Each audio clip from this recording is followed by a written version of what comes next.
আমার বাবাকে অ্যাটাক করে, আমার বাবারে এলোপাথারি সে মারে। আমার চাচা ভিতরে রুম থেকে এসে দেখে আমার বাবাকে মারতেছে, আমার ভাইরে মারতেছে বলে বাঁচাইতে যায় যখন, ও আমার চাচাকে কলারটা ধরে টানতে টানতে এই একদম সিঁড়ির বাইরে নিয়ে আসে।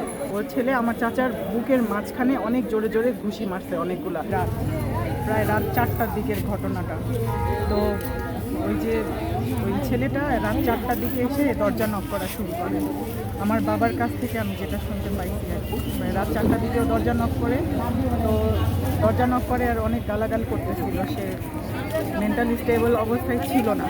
তো পরে আমার বাবা যখন দরজা খোলার সাথে সাথে সে আমার বাবাকে প্রথমে অ্যাটাক করে, আমার বাবারে এলোপাথারি সে মারে, লাঠি দেয়। তো ও তো একটা ইয়াং ছেলে, আমার বাবা মোটামুটি 58-60 কাছাকাছি। তো সে পড়ে যায়, সিঁড়িতে যখন পড়ে যায় তো আমার চাচা ভিতরের রুমে ছিল। ওদের ওই ধস্তাধস্তির শব্দ পেয়ে আমার চাচা ভিতরের রুম থেকে এসে দেখে আমার বাবাকে মারতেছে। তখন ও বলে যে আমার ভাইরে মারতেছে বলে বাঁচাইতে যায় যখন, আমার বাবা উঠে দাঁড়ায় সারতে পারে নাই, ও আমার চাচাকে কলারটা ধরে টানতে টানতে এই একদম সিঁড়ির বাইরে নিয়ে আসে। তখন আমার চাচাকে মারা শুরু করে। আমার চাচা তো উনিও একটু বয়স ভালোই, ও তো একটা ইয়াং ছেলে, ওর সাথে পেরে উঠতেছিল না। আর ওরা তো দুইজন ছিল, ওরাও দুইটা চাচাতো ভাই মিলে আসছে।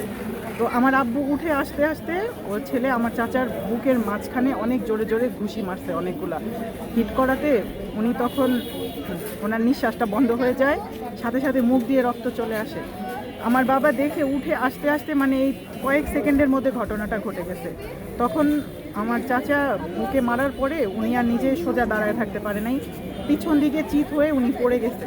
পড়ে যাওয়ার পরে ওনার মাথার পিছনে অনেক জোরে আঘাত পাইছে, মাথার ক্ষতটা অনেক বেশি ছিল। যখন ওই আমাদের যে পুলিশ ছিলেন উনি যখন সুরতে হাল করছে, উনি দেখে বলল যে মাথার পিছনের ব্যথাটা তো অনেক ডিপ।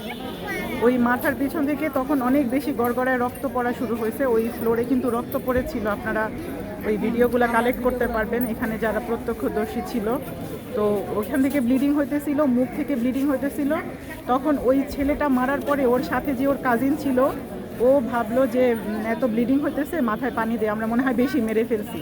ওরা নিজেরাই আবার তাকে মাথায় পানি দিয়ে রক্ত টক্ত ধুয়ে পরে আবার হসপিটালে নিয়ে যাওয়ার জন্য আমার বাবার কাছ থেকে নিয়ে যেতে চাইতেছে। তো যেহেতু অনেক রাত, এগুলো করতে করতে প্রায় 4:30 পৌনে 5টা, তখন আমার বাবাও তো বাসার কাপড়ে ছিল, কাপড় কাদায় বৃষ্টিতে নষ্ট হয়ে গেছে।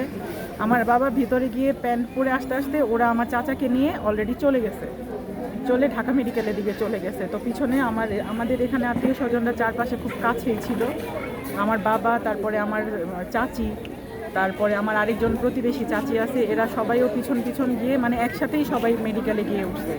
ওঠার পরে ওইখানে যে কর্তব্যরত চিকিৎসক ছিল তখন আর কি উনি বলল যে উনি তো আপনারা আনতে আনতে উনি মারা গেছে, আসলে উনি হয়তো স্পট ডেড। আপনার চাচা যিনি স্বপন মানুষ হিসেবে কেন ছিল, আর কারোর সাথে ঝগড়া টাগড়া হয়েছিল না? ঝগড়া বিবাদের মধ্যে উনি ছিল না, তবে উনি এলাকায় কোনো রকমের মারামারি বা বাচ্চারা কোনো ঝগড়া বা কোনো কিছু হলে উনি সমাধান করত। আর শান্তশিষ্ট স্বভাবেরই ছিল, কারোর সাথে যে কোনো গ্যাঞ্জাম আছে বা কোনো ওনার সাথে কারোর সাথে কোনো দ্বন্দ্ব আছে ওই টাইপের কিছু না। এটা তো একটা সরকারি কোয়ার্টার, মোটামুটি সবাইকে অনেক চিনে, সবাইকে এখানে চিনে। তো এখানে আপনারা যে কোনো কাউকে জিজ্ঞেস করতে পারেন ওনার ক্যারেক্টার অথবা ওনার বিহেভিয়ার সম্পর্কে।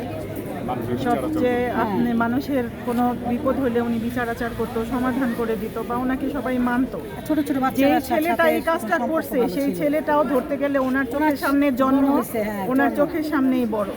এখন সেই ছেলেটা আসলে বাবা মা হয়তো ওইভাবে ওরে বড় করতে পারে নাই, সে নেশাগ্রস্ত বা সে ওই টাকার প্রতি বেশি লোভ।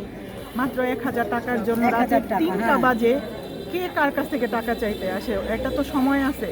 ইভেন ওরে রাত 10টার দিকে আমার বাবা ফোন দিয়েও বারবার বলছে যে তোমার 1000 টাকা আছে, তুমি এসে নিয়ে যাও। সে রাত 10টা বাজেও আসে নাই, আমার বাবা 11:30 পর্যন্ত তার জন্য অপেক্ষা করছে, সে ওই পর্যন্তও আসে নাই। সে রাত 3টা বাজে ফোন দিয়ে বলে আমাকে এখন টাকা দিতে হবে। 1000 টাকার মতো কোন মাসের? জুন মাসের?